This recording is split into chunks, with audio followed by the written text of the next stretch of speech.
এখন চলে এসেছি কালেক্টরের ক্যাফেটেরিয়া। চলো দেখাই তোমাদেরকে কেমন।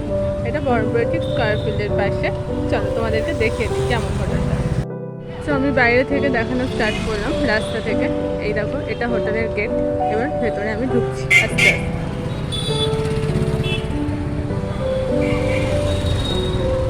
চলো তোমরা এখান থেকে দেখে নাও কিরকম হোটেলের ভিউটা। দেখতে পাচ্ছ নিশ্চয়ই, এখানে খোলা আকাশের নিচে বসে খাবার মতো জায়গা আছে। প্লাস সব ধরনের খাবার এখানে ওভারঅল স্ট্রিট ফুডের প্রাইসেই পাওয়া যায়। চলো তোমাদেরকে ভেতরটা দেখিয়ে দিই।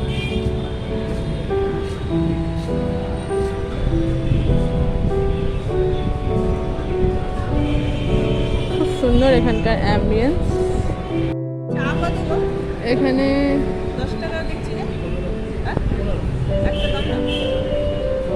এখানে তোমাদের ওভারঅল প্রাইসগুলো মোটামুটি আমি দেখিয়ে দেওয়ার চেষ্টা করছি।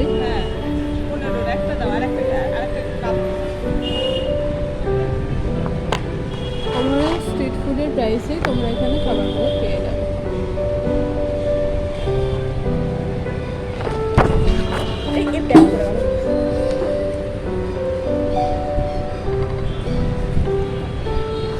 এবার আমি এখানে চা তৈরি হচ্ছে, এ দেখো আস্তে আস্তে দেখে নাও। 12 মাসে 13 পার্বণ। এখানে টিভি চলছে, এখানে রান্নার জায়গা। চলো, খুব সুন্দর এখানের অ্যাম্বিয়েন্সটা। আর এটার ঠিক বাইরে আছে হচ্ছে খোলা আকাশের নিচে খাবার জায়গা। এখানে আমাদের মাথা তলায় এরকম সেট টাইপের এবং ওপর থেকে আলো জ্বলছে। চা অর্ডার করেছি, তো এটা 15 রুপিস 15 টাকার চাটা। তো বেশ বেশিও আছে, কমও আছে, তোমরা যারা বেশি অর্ডার করতে পারো। চলো now enjoy your tea moment please. চাটা কিন্তু জাস্ট অসাধারণ খেতে, তোমরা কিন্তু এসে অবশ্যই ট্রাই করবে চাটা। খুব সুন্দর খেতে চাটা। লাচ্ছা পরোটা আর চিকেন কষা চলে এসেছে। এটা এই প্লেটটার প্রাইস 150 টাকা। তো তোমরা এসে এনজয় করে খেতে পারো। আছে আর এখানে 2 পিস লাচ্ছা পরোটা আছে।